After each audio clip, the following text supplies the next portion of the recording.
because Trump is almost more human than any other politician, because he knee-jerk reacts on Twitter.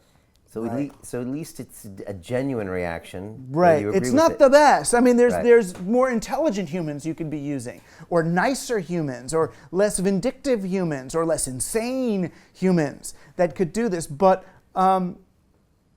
it's not, the idea of breaking business as usual is not terrible. I mean, because the neoliberalism and internationalism of the 1950s, 60s, and 70s, all the CIA-sponsored, and Rockefeller-sponsored internationalism of the United States and Europe in order to create a global economy that was suitable for multinational corporations, that has to come to an end.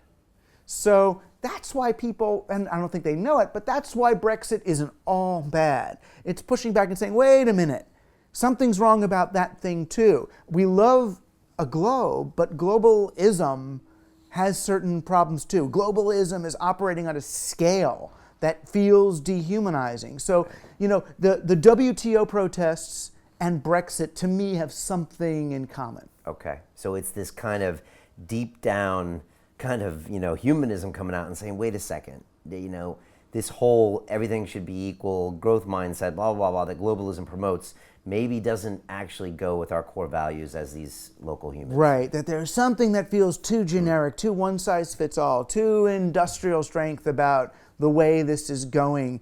And boundaries of a certain sort, even if they're social conventions, social constructions, boundaries can kind of help. Okay. When I lived in Manhattan, I decided I'm not going to go north of 14th Street or south of Houston Street or west of Fifth Avenue. I lived in the East Village. I'm going to stay, there. Me too. During the, and if I'm going to go out, I'm going to be really conscious that I'm leaving my neighborhood today. Okay. So the boundary, even though it was artificial, it helped create a sense of circulation. Having a bounded economy, local economy, encouraging the circulation of money in a local economy is good. It prevents Walmart or something from extracting money and sticking it in the bank. It helps your economy. So this urge towards boundary isn't entirely bad. It's misguided where it's, the way it's expressing itself, but it's coming from impulses that are probably appropriate. Okay. Let's finish up on Trump. When you see Trump, what do you see as opposed to what I see or other people? And you got to watch the election, the transfer of power, and now. You mentioned earlier he knew how to use the media because scares and craziness gets covered for free. He even said later, I got free coverage in the media. What else do you see in this man? Well, in the election, what I saw was a guy trying to please whoever he happened to be with at that moment. Because he's a man who's they call him a billionaire, but he's basically sitting on debt. And he's a guy whose job is to convince the people in the room why they should give him yet more money, even though he's in debt. And you know what kind of person that is. It's like, well, don't worry, it's all going to somehow, and this is and please them and sell them. And when I saw him in his rallies, it's weird. He was aware of the people in his rallies, but in some ways unconscious of the cameras and the people at home. Hillary Clinton was aware of the people at home, but couldn't connect with the people in the room. Right. So she's hyper aware of everything I say is being recorded. It's going to go on YouTube. It's going to be on TV. So I need to comport myself in this way that's going to be appropriate generically in all situations. Right. Whereas as humans, we say we don't like her because of that. Right. Whereas Donald was in the room with 10,000 screaming racists. So what's he going to do? How are we going to please him? How is he going to please those people? By being another screaming racist with them. And that's why he kept changing his positions, whatever was going on. He would test things out. And I mean, you're a performer too. You know what it's like to play a crowd. And you kind of feel, and it's really tempting to go all the way into it. And how do you maintain your own integrity and sense of purpose, even if you're saying something that's not, sometimes he failed miserably. Like he went in front of AIPAC, this Jewish, kind of a Jewish lobby organization in America.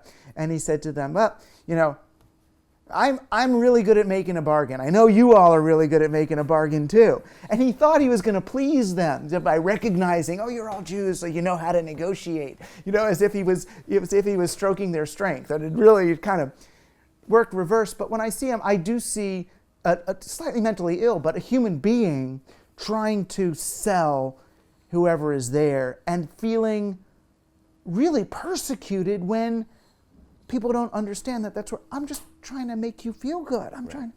And so why are you yelling at me? So that's what I see. And now, I mean, I don't think he knew what was going on with all this. You know, I don't think he understood quite how Russia had bought his team, and I don't think he knew. I don't think he wants to cover them up for sure, but I don't think he knew. I don't think he understands. I think he still doesn't quite get what happened. All he knows is that he came in, he really tried, and these same people, the same kind of Hillary Clinton neoliberal media are defending this corrupt, system that I'm trying to break down. Right. What he doesn't realize is that he and his oligarch friends, Erdogan and Putin, are not a breath of fresh air. They're just a different side of the same, totally corrupt coin. Okay, so they're just as bad as the organizations he's going after. Yeah. But he thinks that they're like him. And they're worse in many respects because they more directly and shamelessly repress human beings and violate rights and kill. Yeah. What do the next 4 years look like with Trump? I don't know. I'm interested to see. Are you optimistic? Well, what is optimism? Is optimism that he leaves? Is optimism that Pence becomes president? Is optimistic that he stays and becomes something else? My optimistic vision of the next 4 years is with the federal government utterly and obviously paralyzed and incapable of doing anything, that it's going to encourage local governments and local economies to kind of take care of themselves. So when Trump left the climate deal and all these governors and mayors said, don't worry, we're going to still choose to do that, that was kind of positive. For a guy like me who's talking about everything can be distributed and local, and that's kind of a good sign. All right, so you think that the system might be able to figure out a way to thrive, regardless if he has these policies that might not seem. Well, I'm thinking more individual nodes on this in the network can figure out how to survive. So there's going to be more agency and responsibility near the periphery on the capillary level than the heart level. Okay. Continue watching this fascinating conversation for free by clicking on the link below to visit our website, learn from the best minds in the world, and connect with a community of passionate people building the best versions of themselves. Just click on the link below, and I'll see you on the inside.